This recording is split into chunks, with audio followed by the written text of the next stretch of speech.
오늘의 하나님 말씀은 고린도전서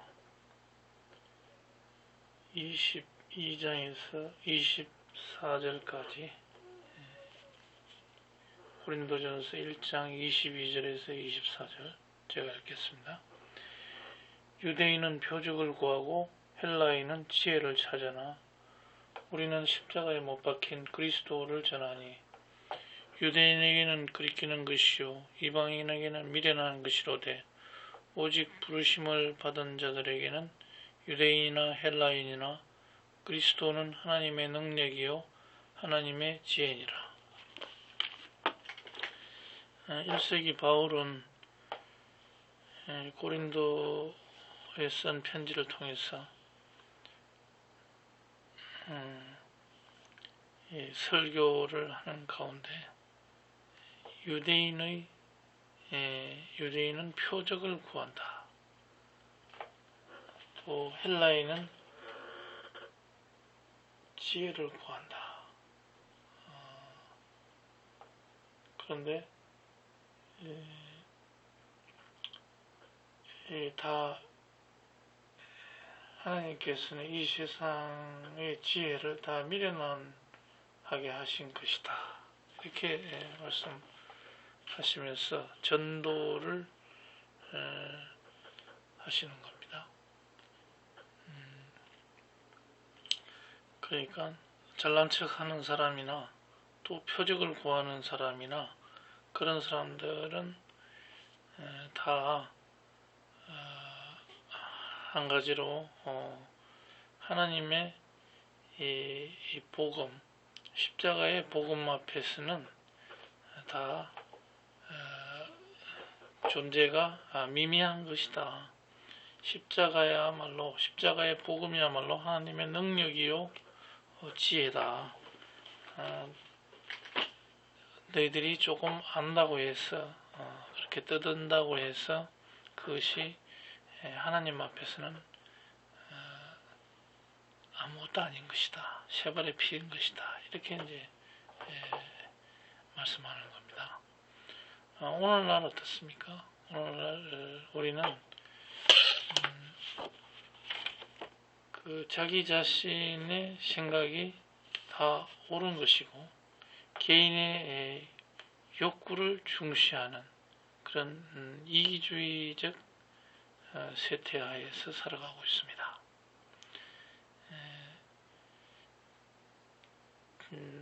어떤 외부적으로 주어진 어떤 원칙, 또 교회의 가르침 또는 전통 이런 것을 거부하는 그런 문화에 우리가 살고 있습니다.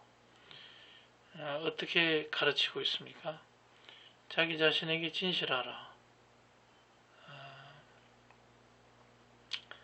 그 다음에 존중받기를 원하고 사랑받기를 원하고 차별 금지법 이런 것을 통해서 어떻게든지 남에게 간섭받고 싶지 않는 것, 또 자신의 행복을 가장 중시하는 것, 다른 사람 피해 안 주는 한도 내에서 하고 싶은 것을 하려고 하는 행복한 것을 할 자유, 이런 것을 추구하는 세태에 살고 있습니다. 옳고 그른 것은 내가 정하는 것이지 다른 사람이 정해주는 것이 아니라 하는 이러한 자유의 원칙, 이런 세태 속에서 어떤 원칙도 거대 담론도 있을 수 없다고 하는 이런 포스트 모던 시대에서 국가도 어떤 공동체도 그리고 가족의 가치도 거부하는 이러한 세태에 오로지 자신의 개인의 욕구를 중시하는 이기주의를 추구하는 그런 시대에 살고 있습니다. 그러면 우리가 주일날 교회에 나갈 필요가 있을까? 이런 생각을 해봅니다. 교회가 멀리 있다면 산 넘고 물 건너 또 먼 길을 차를 몰아서 어떤 교회에 위례사랑교회에 나갈 필요가 있겠는가. 그럼에도 불구하고 교회가 필요한 이유는 뭘까? 이 포스트 모던의 이런 시대에도 우리는 사랑을 갈구하게 되어 있습니다. 영혼을 사모하는 존재로 인간은 태어났습니다.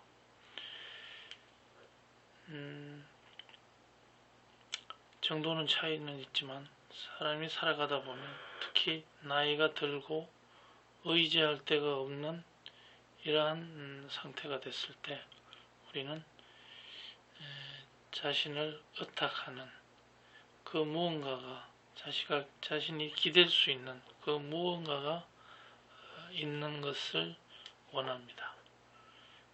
자기가 마음대로 움직일 수 없는 그런 상황이 되면은 이제 가족들도 그것을 수발하기가 힘든 귀찮은 존재가 되기 전에 우리는 돈을 많이 내고 실버타운 이런 데 가서 의존하고 싶어하는, 그래서 편하게 사형을 마감하고자 하는 그런 욕구가 있을 것입니다. 그렇지만 그런 데 가서도 진정으로 영혼에 대한 사모, 하나님에 대한 갈망 이런 것들이 우리 마음 속에 있다는 것은 부인할 수 없겠습니다. 그래서 진실한 삶을 추구하는 사람들의 모임, 아미시 공동체 같은 이러한 공동체, 사랑의 공동체, 그것이 바로 교회라고 보겠습니다. 돈을 우상으로, 가족을 우상으로 섬기지 않는, 모든 것을 내려놓을 줄 아는 사람들의 모임, 이것이 진정한 교회라고 볼 수가 있겠습니다. 또 거기에 헌금과 기금으로 공동체의 약한 지체를 돕고 또 외부 사람들, 가난한 사람들을 구제하는 공동체, 그런 공동체에 우리는 소속되고 싶어 하겠습니다.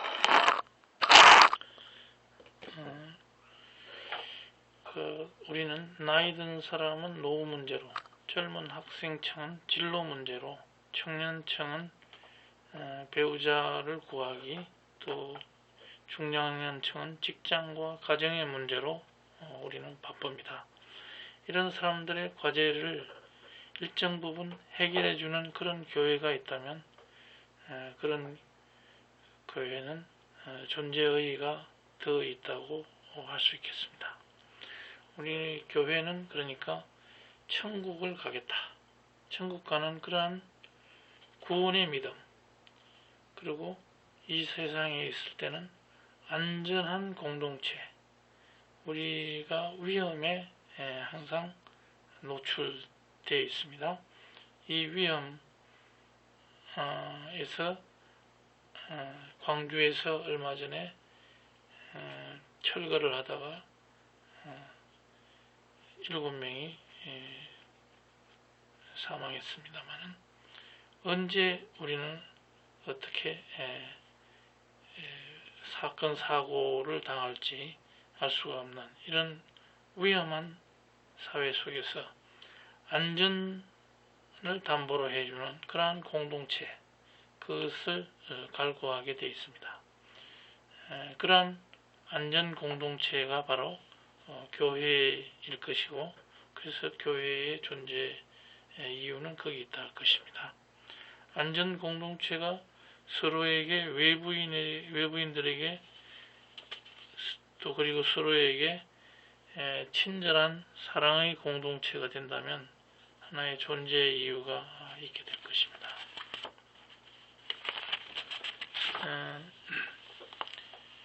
그러면 바울의 이러한 설교는 항상 그 상황화하는 그런 설교였습니다. 무슨 말이냐면은 예배 시에 예배의 길고 짧음, 예배의 방식, 또 설교의 방식, 이런 것들이 사도 바울은 항상 누구에게 설교하느냐에 따라서 그 설교 방식이 달랐습니다. 설교 내용이 달랐습니다. 오늘날도 그렇습니다. 누구에게, 어떤 계층에게, 어떤 회중에게 설교하느냐에 따라서 설교의 내용이 조금씩 다를 수가 있겠고, 또 어떤 사람에게는 설교를 짧게 한다든지, 어떤 사람에게는 길게 하고, 또 어떤 사람들에게는 음악을, 찬양을 많이 부른다든지, 또 젊은 층에게는 찬양 일색으로 한다든지, 이러한 계층, 문화적인 그 계층에 따라서 우리는 예배를 달리하는 이런 것들이 하나의 상황화한다, 이렇게 말할 수 있겠습니다. 그러면 이러한 상황화를 바울은 먼저 1세기 때부터 몸소 실천했던 것입니다.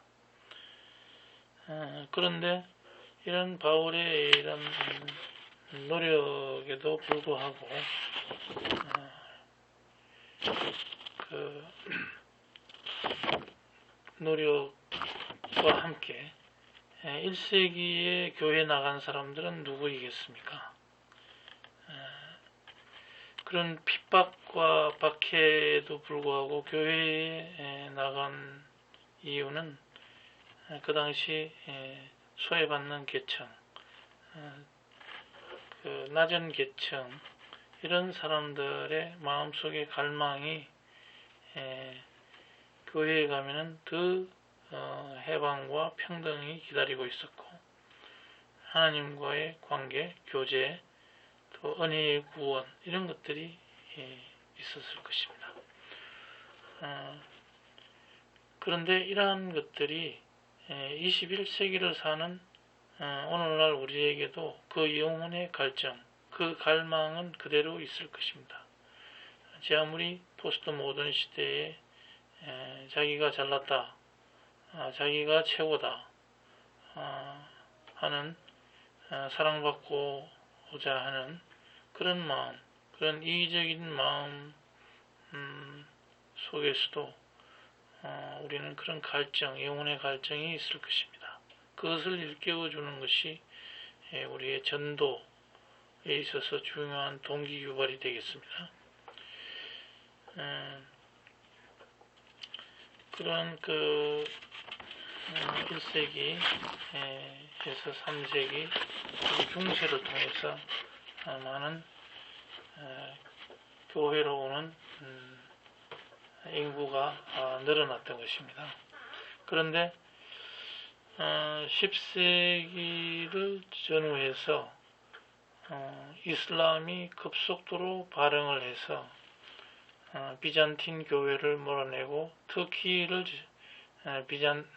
이슬람이 점령을 하고 로마 가톨릭과 비잔틴 정교회가 분열됨으로 인해서, 거기에다가 16세기 종교개혁으로 인해서 신구교가 분열됨으로 인해서 이슬람교가 급팽창하게 됐습니다. 가톨릭과 정교, 그리스 정교 내부에 내부에서도 시대에 따른 어떤 그 변화와 혁신은 없었습니다. 교회가 시대와 문화에 따라가지 못할 때 교회는 더 이상 힘을 잃고 썩고 많은 교훈을 주고 있습니다. 십자가군 전쟁이라든지 교리 논쟁, 동서로마의 교리 논쟁, 정말해서 로마 교황과 비잔틴 교회는 이 교리 논쟁으로 멀어지고 십자군 전쟁으로도 멀어졌습니다. 형제로서 서로 안아주지도 못했습니다. 그래서 결국은 코란을 믿는 이슬람을 통치하는 이 제국들이 아나톨리아 반도를 터키를 지배함으로 인해서 그리고 스페인 남부까지 또 아프리카 북부까지 그리고 이 아라비아 반도라든지 이런 페르시아 이런 데를 완전히 이슬람권이 점령함으로 인해서 그 기독교는 그 영토를 상당 부분 잃고 말았습니다. 그런데 그렇게 된 이유는 그 이슬람권이 통치를 어떤 통치 측면에서 통치 기술 면에서 뛰어났다고 할 수가 있겠는데 힘으로 밀어붙이는 그런 것도 있었고 또 코란을 믿는 이슬람교가 비잔틴 제국처럼 이 기독교 국가들처럼 수탈을 하지 않았던 데 있지 않았나. 농민들, 하청민들을 수탈하지 않고 그들을 잘 살 수 있게 보듬어 안아 주지 않았나 하는 것도 이유가 있다고 생각을 하게 됩니다. 로마 교회는 베드로가 일으켰다고 하고 동로마 교회는 베드로의 동생인 안드레아가 기초를 세웠다고 하는데 이 동서로마 교회가 화해를 못한 것이 가장 큰 동서 분열의 원인이 되고 또 이슬람권이 팽창하게 된 그런 요인이 됐던 겁니다. 하나님 나라 확장에 큰 오점을 남기게 한 것입니다. 그렇다면 오늘날 우리는 그 1세기나 중세 이런 때보다도 우리는 굉장히 사회생활을 많이 하고 있습니다. 사회생활 가운데 직장생활을 대부분이 보내고 있습니다. 직장이 세분화되고 그 일이 가지수가 1000가지 세분화하면은 수만 가지가 있겠습니다만 이러한 세분화된 이 직업을 영위하면서 우리는 신앙생활도 해야 하는 이런 상황에 있습니다. 크리스천 지도자들과 성도들은 일상생활과 더불어서 직장생활과 믿음생활을 어떻게 균형 있게 해나갈까 하는 것이 중요합니다. 그 가운데서 도시문화 속으로 우리는 들어가야 된다. 신앙을 잘 믿는 신앙하는 그런 어떤 거룩한 사람이라면은 늘상 교회 안에서만 있는 사람이다. 이렇게 말할 수는 없습니다. 우리가 사회에 나가서 열심히 그 직장에서 일하는 것도 하나의 그 하나님에 대한 예배다. 이렇게 말할 수가 있겠습니다. 또 기도할 때 집에서 골방에서 이렇게 경건하게 기도하는 것 이런 것들이 남이 보지 않는 가운데서 이렇게 기도하고 또 일터에서 묵묵히 자기 주어진 일을 열심히 하는 것, 이것이 진정한 하나님께 예배하는 그런 진정한 예배가 되겠습니다만, 교회에 와서 노상 산다고 해서 거기 와서 찬양과 예배를 드린다고 해서 그 마음속에 진정성이 없을 때에는 그것은 하나님이 기뻐하시지 않는 것이다, 이렇게 말할 수가 있겠습니다. 그래서 우리는 교회에 와서 늘상 달라붙어 있는 교회돌이가 되어서는 안 되겠습니다. 우리는 가정과 직장 이런 데서 자기 할 일을 묵묵히 잘 하는 그런 사람이 오히려 진정한 영성이 있는 사람이다, 믿음이 있는 사람이다, 이렇게 말할 수가 있겠습니다.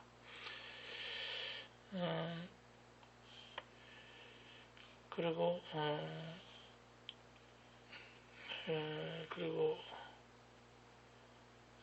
복음의 어떤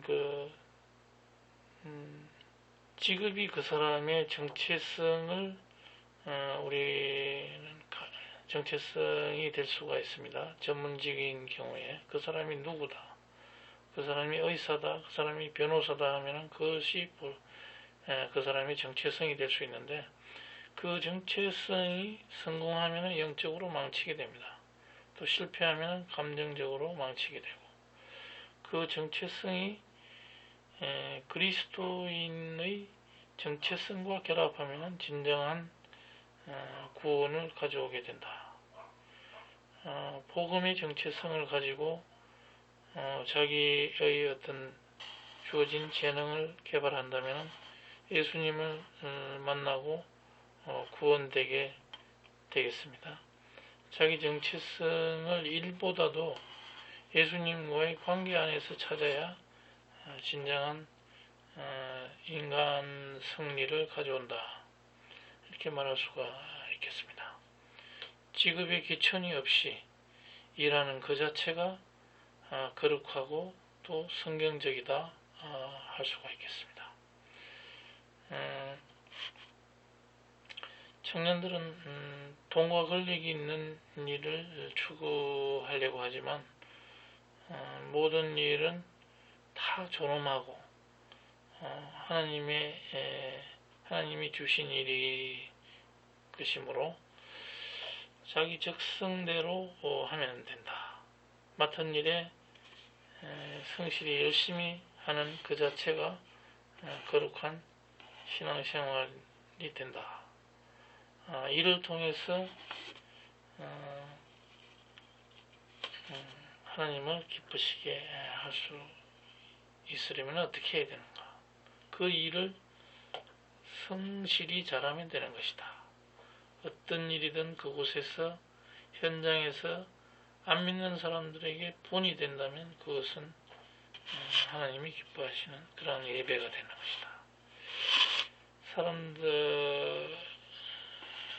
우리가 직장생활이나 그 어디서 보면은 또 정치 지도자들 중에서도 보면은 안 믿는 사람들이 더 우리의 모범이 되고 표상이 되는 경우가 많습니다.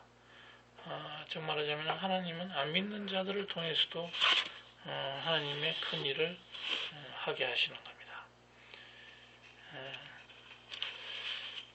그리고 일터에서 직장에서 정직과 성실함으로 일을 해야 되겠습니다. 이러면서 부정하게 돈 받는 일이 생길 때 불법의 현장에서 우리는 무조건 탈출할 것이 아니라 거기서 그것을 시정하고 끝까지 투쟁해서 그 일을 바로잡아야 될 것입니다. 요즘 주식과 비트코인 이런 데서 남을 속여 이익을 취하는 이런 일이 없어야 되겠고, 거기서 저희가 바로잡을 일이 있으면 바로잡아야 될 것입니다. 직장에서 부정과 만날 때 그 직에서 바로 그만두지 말고 교정하려고 시정하려고 노력하는 그러한 신앙인이 되어야 되겠습니다. 툭하면은 그만두고 목사 되겠다고 신학교 가는 그런 일을 하는 것은 패배자의 길이 될 수도 있습니다. 하나님이 기뻐하시지 않는 것입니다. 거기서 부딪혀서 시정을 해야 되는 것입니다. 참지 못하면 나와서 비슷한 일을 창업해서 그런 일을 깨끗하게 처리할 수 있도록 해야 되겠습니다. 그리고 새로운 세계관, 성경적 세계관을 가지고 일을 해야 되겠습니다. 어떤 일이든지 아주 사회에서 지도적인 일이라든지 낮은 어떤 남의 주목을 받지 않는 일이라든지 어떤 일이든지 크리스찬은 소명의식을 갖고 성실하게 하는 것, 그것이 바로 하나님 앞에서 진정한 예배가 되겠습니다.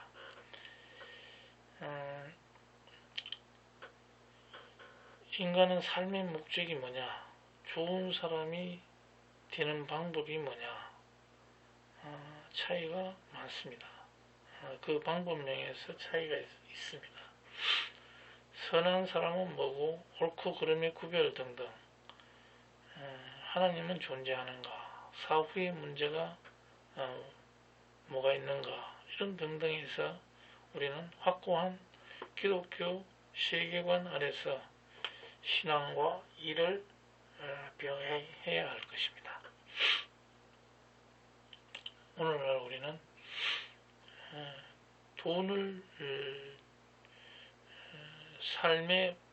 버는 것을 삶의 목적으로 삼는 사람들이 많습니다.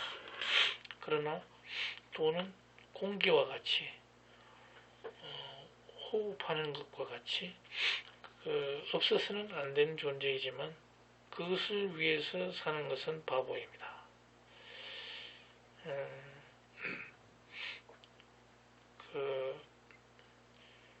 인간에게 유익을 주는 그런 돈을 하나의 수단으로 삼아야지 그것을 목적으로 삼으면 안 되겠다.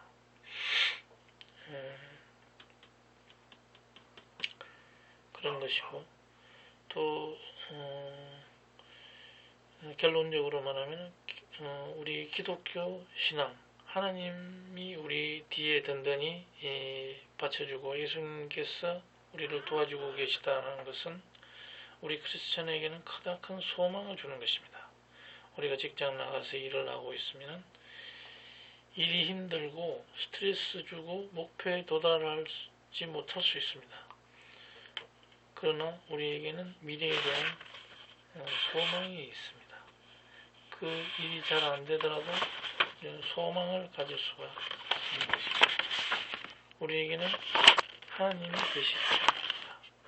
큰 비전을 가지고 일을 하지만은 잘 안 될 수도 있습니다. 그러나 하나님은 가장 완벽한 목표, 어떤 도성을, 왕국을 만들고 그 안에서 우리를 초청하는 우리 천국 소망이 우리에게는 있는 것입니다. 그렇기 때문에 우리는 직장과 일터에서 넉넉히 어떤 일이라도 잘 감당할 수 있어야 되겠습니다.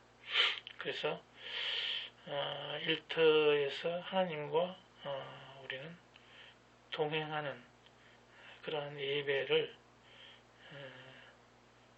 성실히 드려야 되겠습니다. 교회를 통해서 우리는 이 도시의 문화를 새롭게 정립해 나가야 되겠습니다.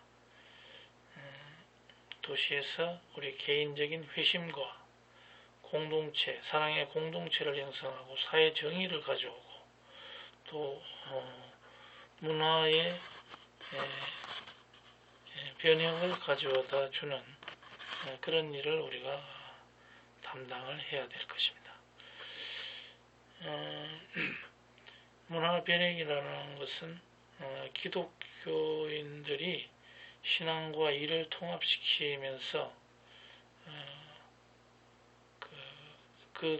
그러한 통합 가운데 건강한 문화를 만들도록 해야 하는 것입니다.